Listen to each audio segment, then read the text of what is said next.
इस साल अमेरिका में होने वाले राष्ट्रपति चुनावों के लिए तैयारियां जोरों शोरों पर हैं। पहली प्रेसिडेंशियल डिबेट भी हुई जिसमें रिपब्लिकन के डोनाल्ड ट्रंप डेमोक्रेट के जो बाइडेन पर भारी पड़ गए। बाइडेन ना ठीक से खुद को काउंटर कर पाए और ना ही वो ये डिबेट जीत पाए। बाइडेन की सेहत को लेकर अक्सर सवाल उठते रहे हैं। 81 साल के जो बाइडेन अमेरिकी इतिहास में सबसे उम्रदराज राष्ट्रपति हैं। अगर विपक्षी नेता डोनाल्ड ट्रंप चुनाव जीतते हैं तो वो अमेरिकी इतिहास के दूसरे सबसे उम्रदराज राष्ट्रपति होंगे। हाल ही में ट्रंप ने बाइडेन के कॉग्निटिव टेस्ट की मांग की है। ट्रंप ने ये कहा है कि उन्होंने हाल ही में एक कॉग्निटिव टेस्ट लिया था जिसमें उनका काफी अच्छा स्कोर आया। वहीं एबीसी न्यूज को दिए इंटरव्यू में बाइडेन ने ये कहा कि उनका काम इस तरह का है कि वो एक तरह से रोजाना कॉग्निटिव टेस्ट लेते हैं। कॉग्निटिव टेस्ट ये जांचता है कि उस इंसान का दिमाग कितनी अच्छी तरह से काम कर रहा है। इससे किसी विशेष बीमारी का पता नहीं चलता।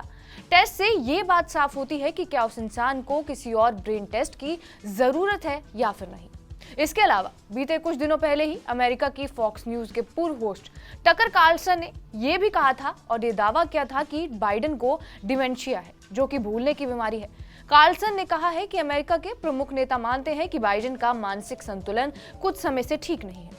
अक्सर उनके वीडियोस भी वायरल होते हैं जिसमें वो हवा में हाथ मिलाते नजर आते हैं। और कई अमेरिकी नेताओं का भी कहना यह है कि बाइडेन मेंटली और फिजिकली फिट नहीं है, लेकिन उन्होंने अब तक ऐसी किसी भी चीज को हवा नहीं दी है। लेकिन क्या व्हाइट हाउस का इतिहास पहले भी बीमारियां छुपाने वाला रहा है? और क्या बाइडेन भी उन्हीं राष्ट्रपतियों की कहानी दोहरा रहे हैं? तो सुनिए, पहले भी ऐसे कई मामले आ चुके हैं जब पद पर बने रहने के लिए राष्ट्रपति जानलेवा बीमारियां छिपाते रहे।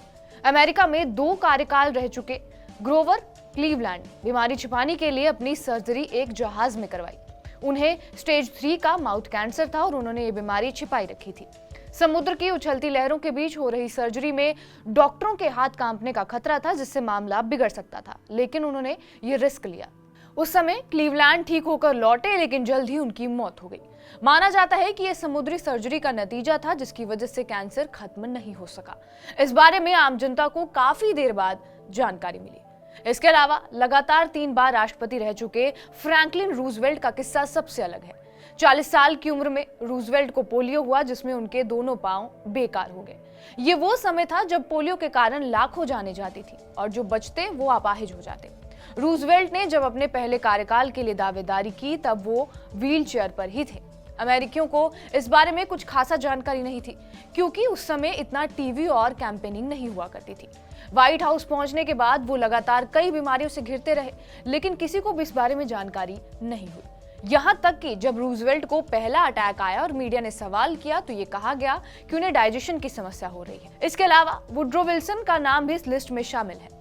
विल्सन कई गंभीर बीमारियों के साथ साथ व्हाइट हाउस पहुंचे। वो डबल विजन के मरीज थे, यहाँ तक कि 2 बार उन्हें दिल का दौरा भी पड़ चुका था।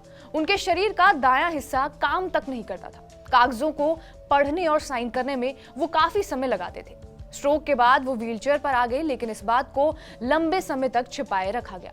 राज खुलने के बाद गुस्साई कांग्रेस ने संविधान में अमेंडमेंट करते हुए ये तय किया था कि अगर राष्ट्रपति अपने कार्यकाल के दौरान गंभीर बीमारी का शिकार हो जाता है तो इसका असर फैसले लेने की क्षमता पर पड़ता है, या फिर उसकी मौत हो जाए तो उपराष्ट्रपति उसकी जगह ले सकता है। यानी व्हाइट हाउस में अमेरिकी राष्ट्रपतियों ने अपनी बीमारी को राज बनाकर रखा और चाहा कि ये भेद ना खुले ताकि उससे विपक्षी पार्टी को किसी तरह का फायदा ना हो और उन्हें अपनी कुर्सी भी ना गंवानी पड़े। बहरहाल, आपका इस वीडियो पर क्या कुछ कहना है हमें कमेंट बॉक्स में जरूर बताएं।